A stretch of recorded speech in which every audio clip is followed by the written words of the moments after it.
नमस्कार दोस्तों, मैं हूं सुरेश और आप देख रहे हैं टेक्सटाइल एडवाइज़र। दोस्तों, आज हम आपके साथ में डिस्कस करने वाले हैं कि ड्राफ्ट फ्रेम मशीन का ऑब्जेक्ट क्या होता है और ड्राफ्ट फ्रेम मशीन के अंदर जो आपका स्लाइवर होता है, तो उसकी जो इवननेस होती है कैसे इम्प्रूव होती है। और गाइस, जो डबलिंग लॉ होता है, तो डबलिंग लॉ के अनुसार आपके स्लाइवर की जो इवननेस होती है वो कैसे इम्प्रूव होती है। तो गाइस, इसके पहले कि मैं डिस्कशन शुरू करूं, मैं आप सभी लोगों से रिक्वेस्ट करूंगा कि आप सभी लोग मेरे चैनल को सब्सक्राइब कर लीजिए, साइड में लगा हुआ बेल आइकन का बटन दबा दीजिए, जिससे कि मेरे आने वाले अपकमिंग वीडियोस के नोटिफिकेशन आप तक पहुंचते रहें। तो गाइज, चलिए डिस्कशन शुरू करते हैं। तो सबसे पहले मैं आपको ड्राफ्ट फ्रेम का जो प्रोसेस होता है उसके बारे में ब्रीफ में बताता हूँ।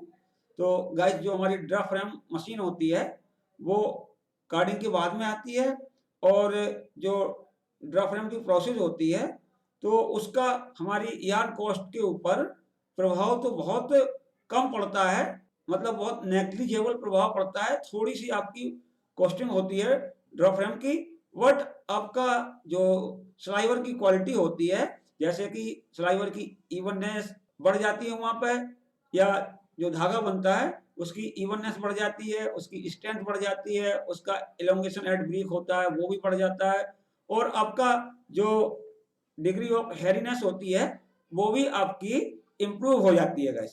और गाइस, क्या होता है कि जो हमारा ड्राफ्ट फ्रेम का मशीन होता है तो ये एक लास्ट चांस होता है। तो हमें जो भी स्लाइवर के अंदर इरेगुलरिटीज होती हैं, अनइवननेस वगैरह होती है, तो हम ड्राफ्ट फ्रेम के बाद में जो नेक्स्ट प्रोसेसेस होती हैं तो उनके अंदर हम स्लाइवर की इरेगुलरिटीज को इम्प्रूव नहीं कर सकते हैं गाइस, और ना ही हम स्लाइवर की जो इम्प्योरिटीज होती हैं, जो उसके अंदर डिफरेंट डिफरेंट टाइप की, जैसे कि नैप्स है, या आपका जो चीट कोट होता है, या लीफी मटेरियल वगैरह होता है, तो उनको हम ड्राफ्ट फ्रेम की मशीन के बाद में एलिमिनेट नहीं कर पाते हैं। और गाइस, क्या होता है कि जो हमारा ड्राफ्ट फ्रेम होता है उसके अंदर दो एक्शन होते हैं। तो वो दो एक्शन कौन कौन से होते हैं? एक तो होता है आपका डबलिंग, और दूसरा होता है आपका ड्राफ्टिंग।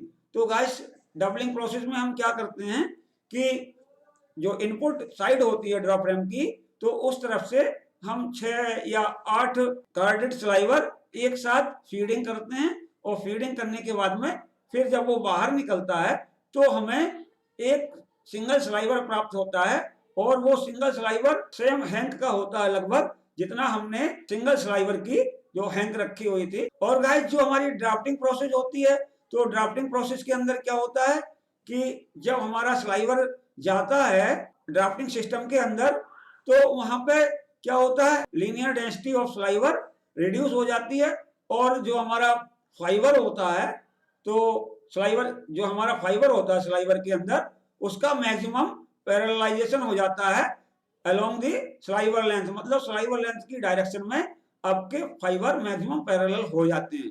और गाइस, एक चीज और होती है कि जो हमारा कार्डेड स्लाइवर होता है उसके अंदर बहुत सारे हुक्ड फाइबर होते हैं और बहुत सारे कर्ल्ड फाइबर्स होते हैं। तो जब हम फीडिंग करते हैं अपने स्लाइवर की ड्राफ्ट फ्रेम के अंदर, तो वहां पे आपके जो लीडिंग हुक होते हैं, ट्रेलिंग हुक होते हैं, और जो कर्ल्ड फाइबर होते हैं वो स्ट्रेट हो जाते हैं। तो एक ऑब्जेक्टिव ये भी होता है कि आप अपने फाइबर को स्ट्रेट करते हैं।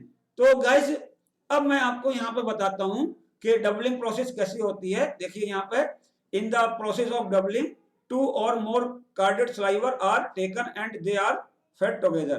तो ड्राफ्ट फ्रेम के अंदर हम क्या करते हैं कि 2 से अधिक कार्डेड स्लाइवर लेते हैं और उनको एक साथ फीडिंग की जाती है ड्राफ्ट फ्रेम में। After drawing process A combined sliver of same linear density is obtained. जो ड्राफ्ट फ्रेम से जो हमें आउटपुट मिलता है तो वो स्लाइवर होता है, और उसमें क्या होता है कि जो हमने कार्डेड स्लाइवर लिए थे, तो जो सिंगल स्लाइवर था उसका जो हैंक होता है वही हमें आउटपुट में प्राप्त हो जाता है। मोस्टली 6 और 8 slivers are combined together in doubling process. तो ज्यादातर क्या करते हैं कि ड्राफ्ट फ्रेम के अंदर 6 से लेके 8 स्लाइवर्स तक हम फीड करते हैं गाइस, और जो सिंगल स्लाइवर होता है वो प्रोड्यूस होता है after draft frame process. The resulting sliver has improved uniformity and linear density.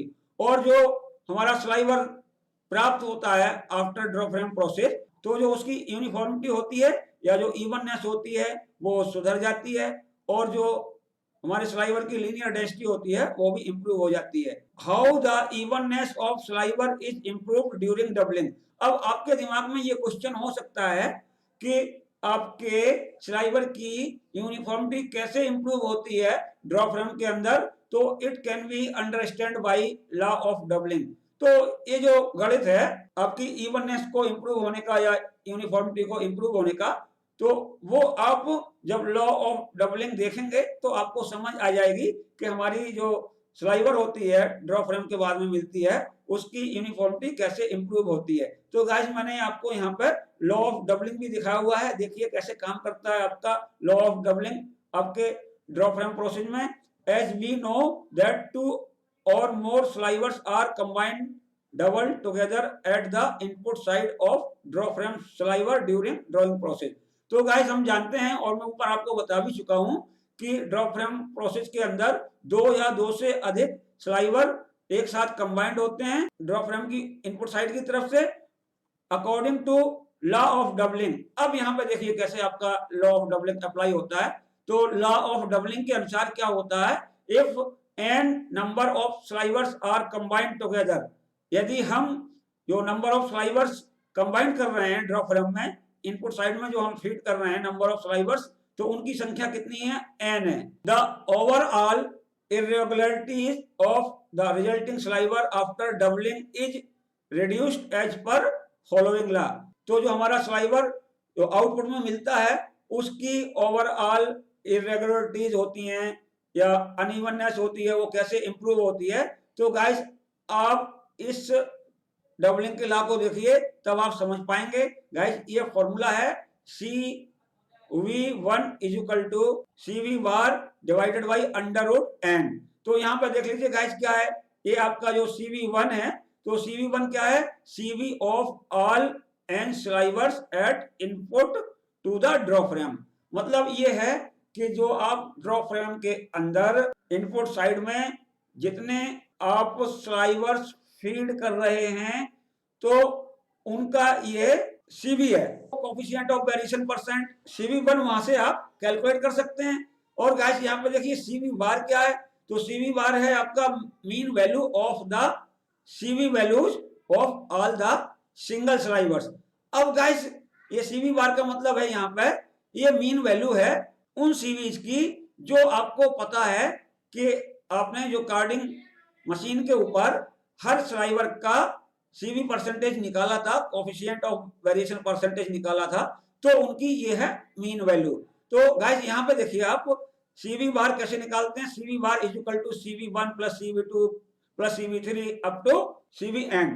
मतलब जितने आपके स्लाइवर हैं तो सबके आप सीवी यहाँ पे जोड़ देंगे, वो आपको मालूम होंगे कार्डिंग डिपार्टमेंट से, और उसके बाद में नंबर ऑफ स्लाइवर से हम यहाँ पे भाग दे देंगे, तो जो आपका CV बार है वो प्राप्त हो जाता है। तो वो आप यहाँ पे फॉर्मूले में रखते हैं। और यहाँ पे देख लीजिए यहाँ पर भी डिवाइडेड बाई n करते हैं, तो where n is the number of double sliver. तो हम जो पीछे से फीडिंग कर रहे हैं, जितने स्लाइवर की फीडिंग कर रहे होते हैं वो आपका संख्या n कहलाता है। तो गाइस अब आप देख सकते हो कि आपका जो नंबर ऑफ स्लाइवर्स है जो n है, तो वो कैसे प्रभावित कर रहा है आपके डबलिंग को या इवननेस को। The value of CV1 decreases, कब डिक्रीज होती है, जैसे आपका n इंक्रीज हो जाता है। मतलब नंबर ऑफ स्लाइवर्स जो आप पीछे से फीडिंग कर रहे हो वो जितने ज्यादा होते जाते हैं उतने ही आपका CV1 है, जो ये वाला ये CV1 है, तो ये आपका डिक्रीज हो जाता है। और आपको पता है कि जो CV परसेंटेज होता है, कोएफिशिएंट ऑफ वेरिएशन परसेंटेज होता है, जितना ही आपका कम होता जाता है उतना ही आपके स्लाइवर के अंदर या यान के अंदर कह लीजिए या स्लाइवर के अंदर कह लीजिए, जो भी आप चाहें, तो कोएफिशिएंट ऑफ वेरिएशन परसेंटेज जितना आपका कम होगा उतना ही आपकी स्लाइवर की जो लीनियर डेंसिटी होती है वो इवन आती है, यूनिफॉर्म होती है। ये एक लॉ होता है। तो गाइस इस तरीके से हम कह सकते हैं कि doubling process always reduces the overall irregularity of the carded sliver। तो इस तरीके से हम कह सकते हैं कि जो डबलिंग प्रोसेस होती है ड्रॉ फ्रेम के अंदर, उससे हमेशा कार्डेड स्लाइवर की इरेगुलरिटीज इंप्रूव होती हैं। गाइस अब मैं आपको बताता हूं ड्राफ्टिंग के बारे में। तो देखिए गाइस ड्राफ्टिंग कैसे होती है। The weight per unit length of the input sliver is reduced in the process of drafting. तो जो ड्रा फ्रेम के अंदर ड्राफ्टिंग प्रोसेस होती है उसके अंदर आपका स्लाइवर का wait per unit length reduce होता है, या यूं कह लीजिए कि आपका स्लाइवर की लीनियर डेंसिटी होती है वो रिड्यूस्ड हो जाती है। The hooked and curled fibres are straightened. जो कार्डेड स्लाइवर के अंदर हुक्ड फाइबर होते हैं, लीडिंग हुक हो या ट्रेलिंग हुक हो, तो वो सीधे हो जाते हैं, स्ट्रेटन्ड हो जाते हैं। और जो आपके कर्ड फाइबर होते हैं, टेढ़े मेढ़े फाइबर होते हैं, वो भी सीधे हो जाते हैं। And fibre arrangement in the sliver is improved by making fibre parallel along the sliver length. और क्या होता है कि जो आपके फाइबर होते हैं तो वो पैरेलल हो जाते हैं, आपके स्लाइवर लेंथ के पैरेलल हो जाते हैं, तो उससे आपका फाइबर अरेंजमेंट भी इंप्रूव होता है। The fibre are blended together in drafting system. और जब हमारे 6 या 8 फाइबर ड्राफ्टिंग सिस्टम से पास होते हैं तो वहां पे जो फाइबर होते हैं उनकी ब्लेंडिंग भी होती है। The drafting also help to eliminate dust from the sliver. और ड्राफ्टिंग से क्या होता है कि यदि आपके स्लाइवर के अंदर डस्ट वगैरह होता है या और कोई इम्प्योरिटीज भी होती है तो वो भी वहां पे निकल जाती है। The drafting action is performed with the help of pair of drafting rollers. तो जो हमारा ड्राफ्टिंग एक्शन होता है गाइस, तो उसके लिए ड्रॉ फ्रेम के अंदर हम पेयर ऑफ रोलर्स का प्रयोग करते हैं, तो उससे हमारे ड्रॉ फ्रेम में ड्राफ्टिंग एक्शन परफॉर्म होता है। In the drafting process the rollers rotate at higher than previous one. और जो ड्राफ्टिंग सिस्टम होता है तो उसके अंदर क्या होता है कि यदि पीछे का रोलर चल रहा है तो उससे ज्यादा मिडिल वाला ज्यादा स्पीड पे चलेगा, और उससे भी ज्यादा आपका फ्रंट रोलर होता है वो ज्यादा स्पीड पे चलता है। तो गाइस अब मैंने यहाँ पे आपको कुछ ऑब्जेक्ट्स दिए हैं, तो आप देखिए objects of draw frame machine या objects of draw frame process. तो the main objectives of draw frame process are given below. Guys मैंने नीचे आपको ड्रा फ्रेम के प्रोसेस दिए हुए हैं। टू इंप्रूव द यूनिफॉर्मिटी और linear density of sliver up to optimum level. मतलब जो ड्रा फ्रेम होती है उसका पहला ऑब्जेक्ट होता है कि जो स्लाइवर है उसकी यूनिफॉर्मिटी को इंप्रूव करना या लीनियर डेंसिटी को अप्रूव करना। कहां तक अप्रूव करना? जहां तक संभव हो सकता है वहां तक आपको इंप्रूव करना होता है। दूसरा ऑब्जेक्ट देखिएगा, to improve the fibre arrangement in the sliver. तो जो फाइबर होते हैं स्लाइवर के अंदर उनका अरेंजमेंट को सुधारना। And to make the fibre parallel to the sliver length. और जो फाइबर होते हैं उनको स्लाइवर लेंथ के पैरेलल करना। तीसरा देखिए, to straighten the hooked curled and crimped fibres present in the sliver. तो जो स्लाइवर होता है मैंने आपको ऊपर भी बताया कि उसके अंदर कर्ल्ड फाइबर्स भी होते हैं, हुक्ड फाइबर भी होते हैं और क्रिम्प्ड फाइबर भी होते हैं, तो उनको स्ट्रेटन किया जाता है ड्रॉ फ्रेम के अंदर। और गाइस देखिए आपका चौथा ऑब्जेक्ट होता है टू ड्राफ्ट द मटेरियल। और मटेरियल को ड्राफ्टिंग करना। And to reduce the weight per unit length of the sliver. और जो स्लाइवर की लेंथ होती है उसको बढ़ाना होता है, और स्लाइवर की जो वेट पर यूनिट लेंथ होती है उसको घटाना होता है। और पांचवा ऑब्जेक्ट देखिए, टू मिक्स और blend the component of sliver to each other. तो गाइस हम जब पीछे से 6 या 8 स्लाइवर फीड करते हैं, जब वो ड्राफ्टिंग जोन में जाते हैं तो वहां पे उनकी अच्छे तरीके से मिक्सिंग हो जाती है। And to find homogeneous material output. और जो आउटपुट निकलता है या जो आउटपुट स्लाइवर होता है तो वो होमोजेनियस प्राप्त करना। और गाइस लास्ट ऑब्जेक्टिव होता है to eliminate the dust and impurities present in the sliver. और जो स्लाइवर होता है तो उसके अंदर से जो डस्ट होता है और जो रिमेनिंग इम्प्योरिटीज वगैरह होती हैं उनको निकालना या एलिमिनेट करना। तो गाइस इस तरीके से मैंने आपको ड्रॉ फ्रेम के ऑब्जेक्टिव्स के बारे में बताया और ड्रॉ फ्रेम के प्रोसेस के बारे में बताया आपको। और गाइस मैंने बताया कि किस तरीके से डबलिंग करने से स्लाइवर की जो यूनिफॉर्मिटी है वो इंप्रूव होती है और लॉ ऑफ डबलिंग क्या होता है। तो गाइस देख के बताइएगा मेरा वीडियो कैसा लगा। यदि आपको मेरा वीडियो पसंद आए तो आप लाइक का बटन दबाएं, अपने दोस्तों में शेयर करें। और गाइस यदि आपने अभी तक मेरे चैनल को सब्सक्राइब नहीं किया है तो कृपया मेरे चैनल को सब्सक्राइब करना बिल्कुल मत भूलें, और साथ साथ में बेल आइकन का बटन भी दबाएं। और गाइस वीडियो को देखने के लिए धन्यवाद।